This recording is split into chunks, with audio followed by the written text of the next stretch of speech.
Now, let me explain something to you.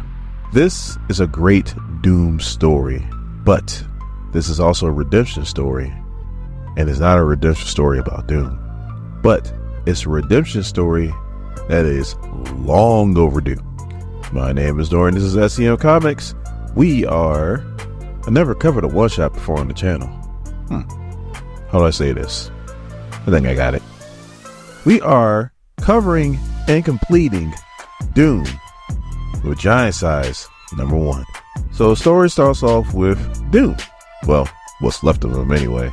Like, I don't know if his face looked like that before the fight, but it looks like that now. And his armor is just trashed, and he looks dead. He's probably dead. Yeah, I would probably say he's dead. But if you've been reading comics for any amount of decent time, you know, like I know, that dead doesn't mean a thing. So somebody says we found him, and we see a ship that's headed straight towards him. So the robot AI is pretty much saying that his vitals are way below survivable thresholds. His armor can't sustain anything. Like, how is he alive at all? Because he's been out there floating in space just like this for a long time. And all of a sudden, all you hear is, "It's magic, dummy. Bring him aboard." So the AI pretty much says that he is stable now, but he's going to need a lot of work. Then all of a sudden you hear, "Oh, uncle, look at you. Just look at what he did to you." If you haven't figured out by now, this is Valeria Richards of the Fantastic Four. And the AI is Herbie the robot. Now, some of you guys are like, "Herbie who? Like, what are you talking about?" And I wouldn't know anything about Herbie if I didn't watch the cartoon show when I was a kid. You see, back in the 60s or 70s, when they decided to make the cartoon, they didn't want to have Johnny Storm on there because they didn't want kids playing with fire thinking that they can be superheroes and set themselves on fire like him. So they took him out of the show and replaced him with Herbie the Robot. I know, that's stupid. Back to the story.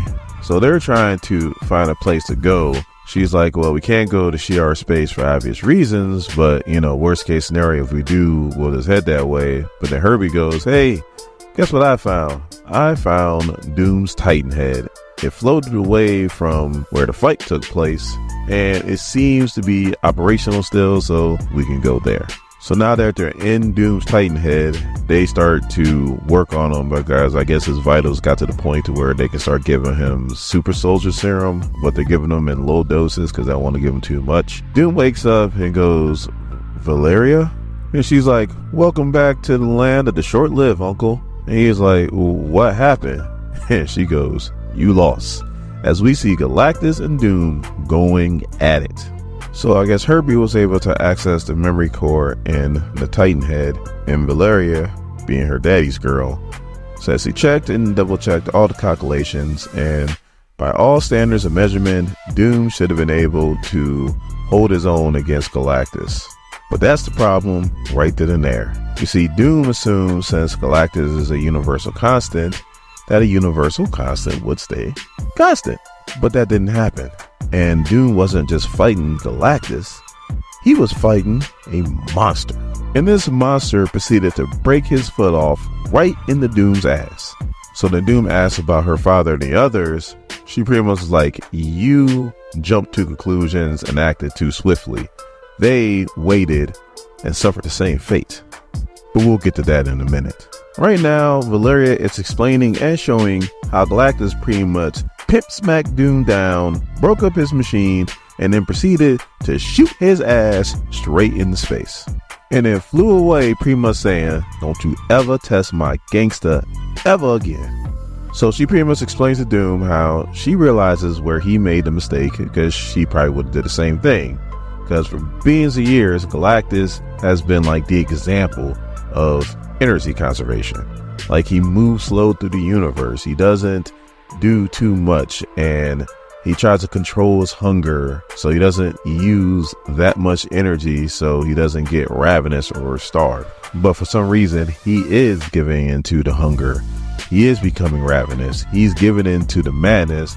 And that's why you're dealing with a whole different Galactus, because Galactus, when he's not starved, he's a handful. When he is starved, damn near impossible to deal with, as you can see. So then Valeria's like, after he pretty much laid smackdown on Doom, he just went to world after world after world after world and just devoured them all. Because typically he'll go to a world, he'll consume it, and then after that he's good for a little bit. You know what I'm saying? He's kind of chilling. Not this Galactus. This Galactus will pretty much eat anything and everything. If he shows up to your galaxy, it's on sight. But then he makes it to Earth. And Valeria's like, Father did the typical thing. You know, he gathered up all the Earth's heroes. We see Iron Man, we see Captain America, we see Professor Xavier. Maybe this is before he became Prisoner X, or maybe he was Prisoner X. It was like, hey, get your ass out because we need your help. We see Daredevil, Miss Marvel, Miles Morales, the Hulk. You know, you're typical.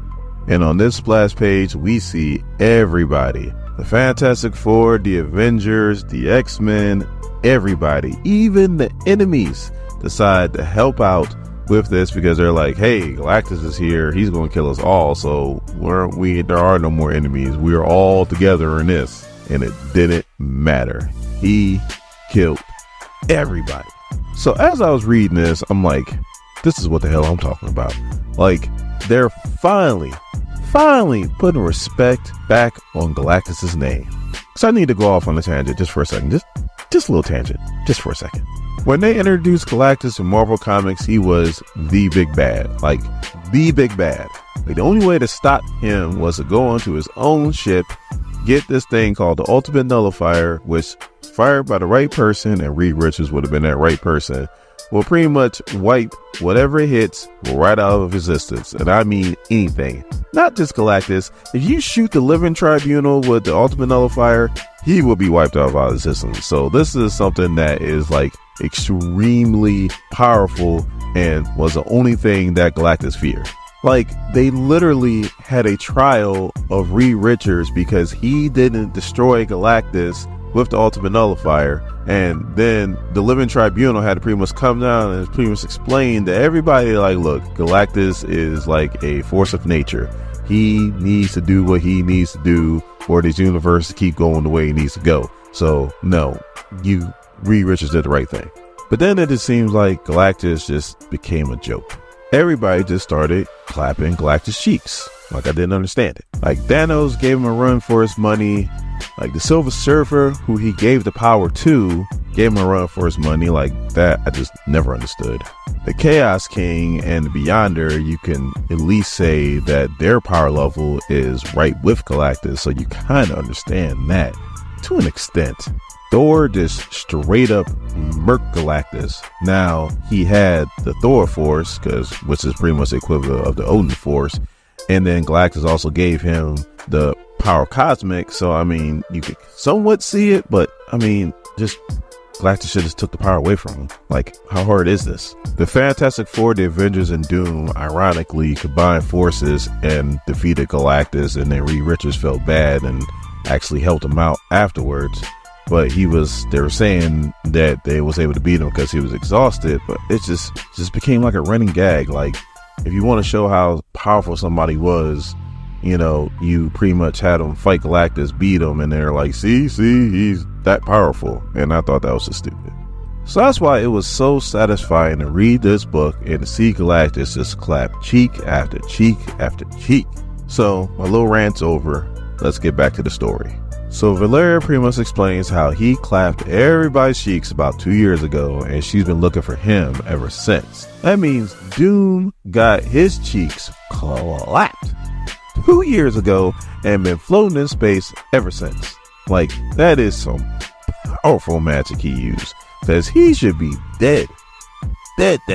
So Doom, looking all kinds of horrible, pretty much goes, so how did you survive? And she goes, you know me, Unc. I'm not satisfied with a short-term victory. I'm in it for the long haul. I'm in it for the survival. Just like you. So the Doom goes, no, Valeria. Doom doesn't survive. Doom endures. Tell that to your butt cheeks that's been frozen for the past 2 years because you've been floating in space because Galactus just pretty much clapped them all throughout the solar system. So then Valeria starts to explain how the rest of the heroes around the universe saw what happened on Earth, and they're like, oh, we can't have this. So they decide to combine forces to try to do something about it. Oh, look, we got a Black Bolt site, and I know Rob, when he read this, was sick to his stomach to see Black Bolt. Anyway, they all combine, they attack Galactus, same thing happens. They all got their cheeks clapped, and they are out of here. So then we see Doom, who looks like he's been left on the grill too long, get handed a golden box made by Valeria. She pretty much synthesized the blood of a Celestial, and she wanted to give it to him. The whole reason why she's been giving him the Super Soldier Serum is so that his body can survive him taking in the Celestial blood. So then we see his heroes, these ungrateful mother you-know-whats, come and they're like, well, we need to stop Galactus. Again, he gave you the power. So what do you think you're going to do to somebody who gave you that power? You think you're going to use that power to stop him? No. They all get their cheeks clapped just the same. But then we see Crispy Critter, or Dr. Doom, actually get a new armor.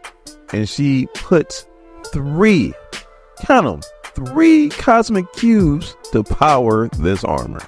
3. 1 cosmic cube, and you have the power to pretty much warp reality on a cosmic level. So, like, you need 3. I don't know. I just thought it was overkill. So once he gets the armor completely on, I'm not gonna lie, he does look pretty dope rocking that armor. But then we see Galactus, and he's flying somewhere. And once we turn the page, we see that the Celestials are just waiting on him. So now we come to the point of this comic where I finally thought that Galactus was, just for a little bit, punching out of his weight class. Taking on one Celestial is one thing, but there is like a few Celestials there, more than a few, several Celestials there. And we all know Celestials are stupidly powerful. So I'm like, yeah, you should, this is going to be an issue. Now, I forgot where I heard this from, but there was like a football coach, and he was like talking to his team, and he was like, this is why you lift all those weights. This is why you run all those miles. This is why you commit the way you commit. But you can say the same thing with Galactus right here. The reason why he was consuming hundreds upon hundreds of worlds so he can juice himself up so that he can take on Celestials and he could clap their cheeks. And he did all this so that he can get to their machine, because their machine is like the universal equivalent of an ultimate nullifier. If he shoots this machine, it will wipe the universe clean, and then we can start over, and this will be like the 9th iteration. I think it's the 9th iteration. I could be wrong, but pretty sure it's a 9th one. So Valeria's like, then we have to stop him. And Doom's like, we certainly must try. So I think it's probably starting to set in that, yeah, Galactus right now probably can't be stopped. You could try to stop him, but I'm pretty sure he can't be stopped. And now Galactus has so much power that he just manifests 3 Molecule Men out of nowhere, and these are his new heroes. Molecule Men. Like, if you guys don't know the whole thing about Molecule Man, he's as powerful or more powerful than a Cosmic Cube. Like, pretty much the universe that we're reading about right now, him and Valeria Richards created it. So that just shows how powerful Molecule Man is. There's 3 of them, and they're his heroes. But Doom doesn't even bat an eyelash. He jumps down with his 3 Cosmic Cubes in his chest and goes to take on the 3 Molecule Men. And it is an epic fight. Like, these are beings that can warp reality on a universe level. Cosmic Cubes can do the same thing. And he has 3 of them. So yeah, they are going at it for like 3 to 4 pages. But towards the end of this, you see that Doom is not just utilizing the power of the Cosmic Cubes, but he's also utilizing his magic. And that's what gives him the edge. He gets him trapped in some kind of energy beam. He squeezes tight and he kills all 3 of the Molecule Men, which is extremely impressive. So you know Doom is feeling himself now. He goes, and I guess Valeria and Herbie are in, we'll call it the Celestial Ultimate Nullifier. And they're trying to figure a way to like disarm it and so on and so forth. Well, come to find out that it cannot be disarmed at all. So the only thing that she can think of to do is to destroy it. And the only way to destroy it is for her to be in it. And that's exactly what she does. It blows up, Galactus goes flying, and you know he's got to be pissed now because that was his thing. But Doom is also pissed, and he's got all this energy flying around him. Galactus sees Doom, and he's probably thinking to himself, I thought I killed you already. So Doom does a little life reflecting, thinks about all the things he did in the past, and maybe he can done maybe a little bit better. And then he goes and he faces down Galactus, and you got the Watcher, Eternity, and the Living Tribunal watching in the background. Now, me, if I'm Doom and I see Living Tribunal up there, I'm like, dude, this is your job. This ain't my job. This is your job. Why aren't you down here handling this dude? But yeah, it pretty much ends like Shutter Island or Inception, you know, the Leonardo DiCaprio movies, which I think both of those movies came out the same year. And in it the same way, pretty much left it up to you to interpret what happened. Maybe Doom wins, maybe Galactus wins. We won't know. That's up to you to decide. But that doesn't mean this wasn't a good book. It was a great book. Great story. Love this story. And yeah, keep knocking out of the park Sanford Greene and Jonathan Hickman, because this was a great story.